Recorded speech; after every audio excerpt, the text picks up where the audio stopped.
right, here's another entry for Tika Tuesday. This is from Coach Fowler and Coach Runge.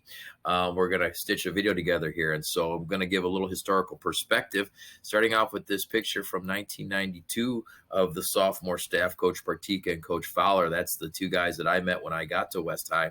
They had been doing this for about 5 years before I got there.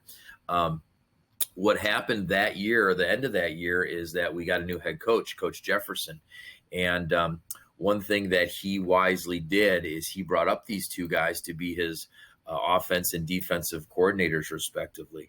Coach Fowler's been with the varsity ever since then, and Coach Partika has moved to many other levels throughout that time as well. And so the following 2 years after that, 1995, I got to join the staff, and Coach Partika and Coach Fowler are kind of like my big brothers, and it was because they are much older than me, and so it was where I could get to learn to coach, and we all kind of learned together as we went.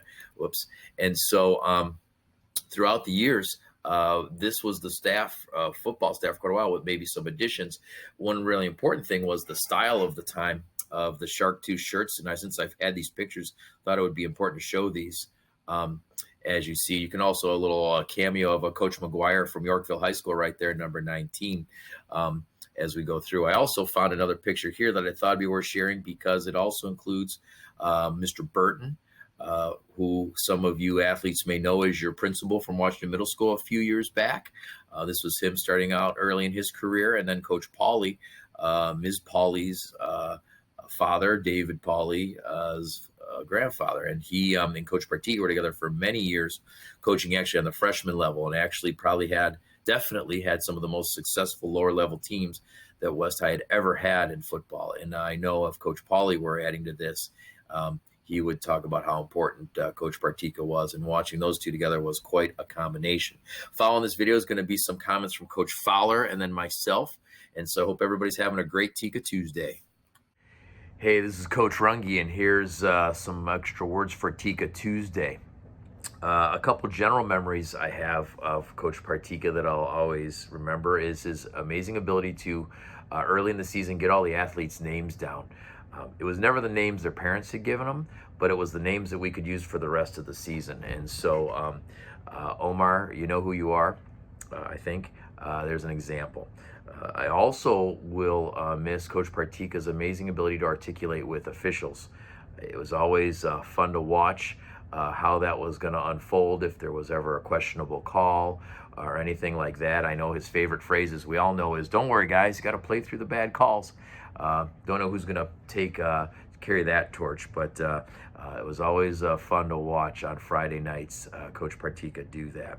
A specific memory goes all the way back to 2005 when Coach Partika was the head sophomore coach. I believe Coach Phelps was on that team, and that team was the first lower level team to beat Naperville Central ever since we'd been in the conference, and they were up by less than a touchdown. And it's 4th and short at the very end of the game, and Coach Partika calls a pass play, and they score. And somebody from the press box goes, "Wow, Coach, that's a really gutsy call on 4th down." And I remember Coach saying back, "That was 4th down?" And we all kind of had a chuckle there because obviously it sealed the game. It was a huge program win at that time, and so this was always a fun memory. Another memory not related to football is sometime in the 90s, I had a job of, we were on a task force that was following students from class to class. I had to shadow students, and I got to sit on a Greg's English class. It was that day that I realized what they say is true, is that great coaches are also great teachers, because the way he related to the athletes that I'd always seen was the same thing I saw in that class, and the way he made kids feel comfortable and used humor, and it was always something that I tried to emulate. And even more special, the fact that my son got to have him as a teacher eventually years later was really cool. And I hope, Greg, you know how important and how much of a role model you've been to me and those traits. And so we wish you well, Greg. It's been an honor. I really valued your friendship and working with you all these years, especially when I got to work with you again in the more recent years, having had that time from our early years. And so good luck. We hope we see you around, and we hope you have a great retirement, and especially have a great Tika Tuesday. All right, Greg Partika. First, I got to settle some grievances with you. When we first started coaching together, you never let me call any plays. I'd ask and ask, and you just hogged all the play calling all the time. The second one, and I'm going to, as an English teacher, you decided you were going to do the first cheer, like the football team was going to get in a big circle, and you were going to have them spell Blackhawks as they came doing jumping jacks on their way in. And they never did learn how to spell it. We never did get it right in the game. And then the third one, I had to, well, actually there's two other ones. But the second one, here's another one. I had to defend you when the DeKalb coach accused you of running up the score when we won our second game of the year, and we beat them 21-7. And then I refer to this last one as the sentence enhancer gate. The game was played on a hot Saturday because it got postponed. It was hot. And we got in trouble for using sentence enhancers on the sideline.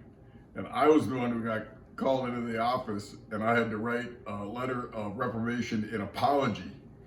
And I think we all know who was really the criminal in that case. All right, but real now, back to the play calling. I remember I used to hound you all the time and yell at you about it. One time you were walking out to the huddle after a timeout, and I yelled at you and you never let me call any plays. So you walked out the field and sent me out there to call the play. So I went out there and I got in the huddle, and then I paused and I walked back out halfway, and I yelled to you. I said, "So what do you think?" And that was the last time I ever called a play. The other time, I remember one time we were practicing a short yardage play, and we were going to try to, to kind of pound that thing or get the first down. And I was trying to figure out, well, are we going to double team down? Are we going to do this? And we couldn't get the play off. We couldn't score against Steve. That's just in practice. And then you came and just gave the speech of not the nicest words in the world, but, to the point was, it's on this sideline, put the blanket thing in the end zone. And then that week against Glenbard East, we were right on inside the 1 yard line. We ran the play and we put it in the end zone. We won the game. We ended up winning that game. And then last, the real truth is, I couldn't have picked a better guy to start coaching with. When I first got to West, that was really my first extensive football coaching job. I couldn't have picked a better guy to coach with. You and I basically did everything on that team. There was really no other coaches there through those first years. There were some, but it was really you and I, and it was a lot of fun. And the kids liked coaching, like being around you, and they respected you. And we had teams that tried hard, and I really appreciated it. And it was a lot of fun. Good luck in your retirement.